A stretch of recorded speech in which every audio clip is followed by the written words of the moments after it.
What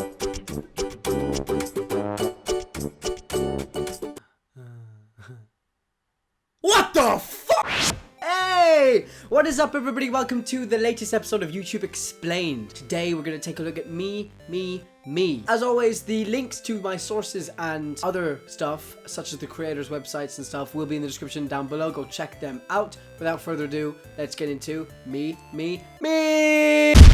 About like 1,200,000 of you sent me messages about this video. Yeah, that's an accurate number. Me is... Me is a electronic pop song made by producer Teddyloid with lyrics provided by Daoko. Just a heads up, I'm going to mispronounce all the Japanese words, so don't hate me. Just saying, have a heart, okay? Feel free to mispronounce my name. My name is Vinny. Some people say Viddy.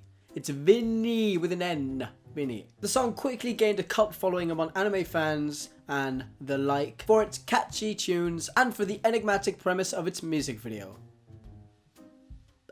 I'm joking. Boobs. The animated music video was a joint effort between character designer Suichi Iseki and director Hibiki Yoshizaki. I'm mispronouncing them, probably. Don't hate me. So I'm not much of an anime guy, and I'm kind of scared you guys are going to call me out on what I don't know, but I've done a lot of research, and I really have done my best to try and learn about otaku culture and what the video actually touches on. So hopefully I've done alright, and hopefully I don't mess anything up. In any case, I hope you enjoy. Before I get into the nitty gritty, let's just have a look at what the general overall idea of the video is and what it's about. I'm also going to be using some lyrics, the translated lyrics from the video for my theory, which will be in the description down below. So if you want to check them out, then they are there for you to look at. So the main character is called Shu. I'm pretty sure I'm pronouncing that right, but if I'm not, again, sorry. Shu. So Shu lives a stereotypical otaku lifestyle. Otaku is a Japanese term designating people with obsessive tendencies. Otaku can be used in a negative light, which can be traced back to the otaku killer, Tsumoto Miyazaki, who was a necrophile, cannibal, and serial killer that abducted and killed girls in Japan. Young girls, that's an important fact. 4-year-old girls. Yep. Great. Lovely fella. Great. He was called the Otaku Killer because authorities found thousands and thousands of animes and slasher films in his apartment. But more recently, the term has become less negative, and a lot of people actually self-identify as otaku. Anyway, so this video is pretty much about Shu and his girlfriend Hana, and Shu's addiction to the otaku culture. When I say otaku, I mean video games, anime, manga, figurines, just nerdy stuff that people get obsessed with. So it's about his struggle with his addiction and his obsession and how it affects his relationship with Hana. The video is a critique and a view on otaku culture, on the negative side of otaku culture, and in my opinion also takes a stab at the degrading image of women in anime and all these sorts of forms of media. So the video starts off in Shu's room. It's small, dimly lit, and it's just cluttered with figurines and posters and beer and used cigarettes and TV with porn on it. It doesn't leave his room much. Then we are thrust inside of Shu's fantasy world, into his television with the anime girls, with their boobies and all the cute colors, and it's nice and fun, and this is the nice, bright, colorful, attractive side of otaku culture. This is his fantasy world that he partakes in over reality. Wait a second. There are a lot of triangles in this video. Anyway, this facade is wiped away. Literally, there's a wipe in the video. We are left with the underbelly of otaku culture, the dark side, what it really is. The girls look a lot different now. They're naked, and actually I think they actually might be missing skin, from what I can tell. They have wires coming out of their throats to their breasticles and their private parts. These remind me of Ethernet cables or just wires in general. This whole part is the opposite of what we just saw. This is the underbelly. This is the dark side of otaku culture. This is what actually lies beneath. What this represents to me is the degrading image of women in publications or anime, all that. These girls are slaves. I mean, if you look at this frame right here, it actually looks like a prison. There's bars. These girls are obviously being manipulated. They're being held here against their will. And this place actually kind of looks like what I imagine the internet would look like if we could actually go there.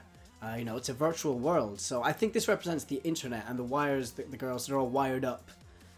This is these are Ethernet cables, or just cables in general. There's one sequence I can't actually show you, but one of the cables that is attached to the girl gets yanked on and she cries out in pain. For me, this is representative of the way that women are portrayed in otaku culture. The use of images derogative to women in order to attract a male audience. Sex sells. And this is also the first time we're introduced to Dark Hana. I will be referring to her as Dark Hana throughout the rest of this video, so make a note of that. And Dark Hana is representative of Shu's addiction. So moving on, Dark Hana leaps out of the television and attacks Shu, along with his other possessions that come to life and start crawling all over him. Dark Hana jumps on top of him, overpowers him, and regurgitates into his mouth. One of the weirder parts of the video by far, this is the fantasy world colliding with reality, when it shouldn't. This is some symbolic of otaku culture taking over his life. When she vomits into his mouth, it's a disturbing image that, you know, grabs the viewer, but that's what its intention is, to grab the viewer. It's actually a metaphor for otaku culture overpowering him and taking over his life. Then we go on an acid trip. But before going any further, let's take a look at the lyrics in the video so far. These lyrics are roughly translated from Japanese. I've had a look at a few different translations, and I'm pretty sure that these are pretty viable translations. I'm pretty confident that they're, you know, mostly accurate. So the lyrics are sung from Shu's girlfriend's perspective, Hana, and they are addressed to Shu. Extreme dissatisfaction, your real life was covered with distress. A direct blow divided my days into two. Return, love me, we've come so far. These lyrics clearly show Shu's obsession, which causes him to neglect his girlfriend. So back to the acid trip. I want to look at this particular scene right here. Wait a minute. Okay, I'm sorry. I gotta stop. Okay. So here we have Shu watching a scene from his past, sort of like in the movie Click with Adam Sandler. He's in color, where his past self and his past girlfriend Hana are in black and white. He sees himself leave her. He's reminded of what he did. He realizes the mistake that he's made and he wants to escape, but it's too late. We see Dark Hana devouring him. She's eaten his bottom half, symbolizing that he can't move. He's stuck. He's not going anywhere. Otaku culture has him. Hasn't bad balls. Literally. They took his balls. This whole scene is just symbolic of his battle, his struggle with this addiction. And we see his girlfriend, Hana, come, give him a kiss, and try to, you know, get him back, crying. But it's too late. It's symbolic of his addiction and his struggle and neglection of his girlfriend. He's fallen prey to otaku culture, stunting his actual real life relationships. But then he decides to fight. He's reminded of his relationships, and then he transforms into a huge robot. And I really love the transformation process because it's a reference to Attack on Titan, obviously, and that's the only anime I've seen, and I was so happy to have gotten this reference. I felt special. I felt cool. Damn, that's a good show. So we see Shu in a first-person environment killing all the anime babes, representative, of course, of his addiction and his struggle with you know, I've already said this a million times. It's still the same representation, still symbolic of him fighting. He's fighting against his addiction. I also thought that this is sort of like when you get obsessed with video games and first-person shooters, for example, the enemy becomes girls and relationships, because I don't think a Call of Duty player gets a lot of girls. I mean, a hardcore player. I mean a player that spends like 6 hours a day playing Call of Duty all day. I would say the chances of him having lots of girlfriends is minimal. But I think it's probably more symbolic of just him attacking his addiction and trying to overcome it. But despite his efforts, Hana is taken hostage by Dark Hana, which is representative of his relationship with Hana being taken hostage by his addiction. So the final battle between Shu and his obsession happens at a rave filled with naked girls using their boobs as machine guns. Genius! At this point, let's just take another look at the lyrics. What will you do with your life? What will you do for a living? No matter how you live, you will be a loser. I tried my best. What are you gonna do yourself? So this is Hana also taking her last stand.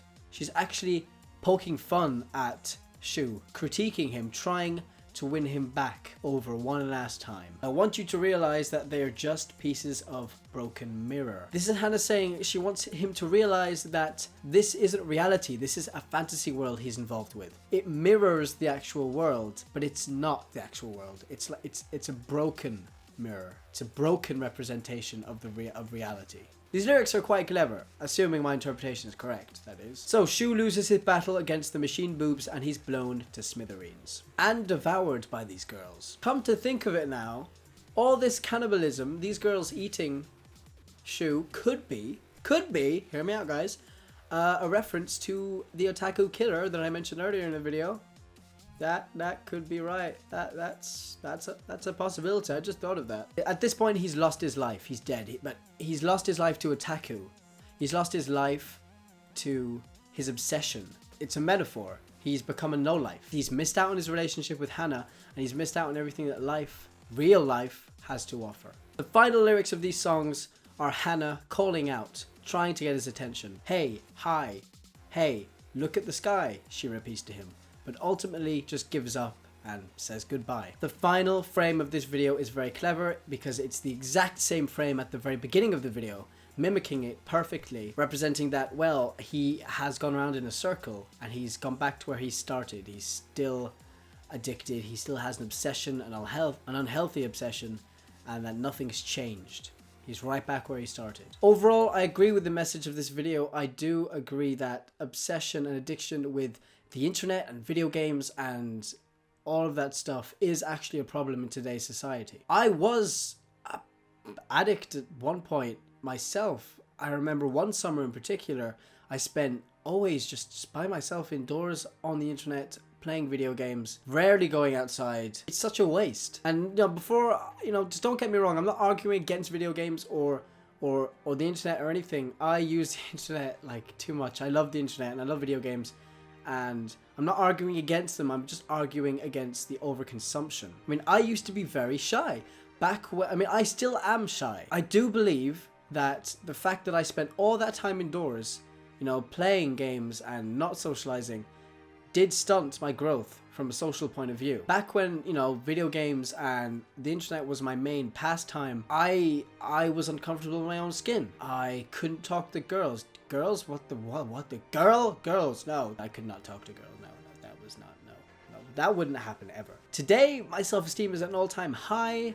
I can talk to girls more or less. I consider myself way more sociable now, outgoing. I'm still shy, which I do think has something to do with that. Of course, I don't blame all of this on video games, obviously, and the fact that I stayed indoors all the time. It had something to do with it, of course.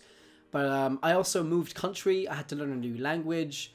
I was also on the chubbier side back then. I was an awkward teenager. Everybody goes through their awkward stage in their life. Everybody grows up. So obviously I can't blame it all on video games and my obsession with the internet or whatever. There are also positives. I mean, I know a lot about the internet now. I know a lot about technology. I know about editing videos. I know about lots of stuff that I wouldn't have known about if I had gone out and had friends. So there are two sides to it. I mean, this is really a debate, and I'm sure a lot of you are going to debate down in the comment section down below. But all I'm saying is that the overconsumption of all of this stuff is just not a healthy thing. And at such a young age where you're developing as a person and you're learning social, how to interact with people and be social, which is extremely important in life. Debatably, these are the most important and the best years of our lives. We're young and we need to take advantage of our lives, okay? Not stuck here all the time. And you gotta get outside, you gotta socialize, you gotta, gotta get them girls, you gotta, do life. Do life. Grab it by the balls. Go for it. Get outside! Why are you watching me? I'm an idiot. I don't know what I'm talking about. I'm explaining some sort of a weird anime video. Go outside. Get a girlfriend. Now. I really enjoyed this video. It's the longest and hardest explanation I've ever done, but also the most enjoyable. Longest and hardest. Wow, we run a classy operation here at YouTube Explained. As if there's somebody else here. I'm by myself, guys. There's nobody else here. These videos take time and effort, and I would gladly appreciate it if you did like the video, if you enjoyed. Thank you so much for watching. Share the word. Share the word? Share the word! I don't care if people don't say that. I'm gonna share the word, people.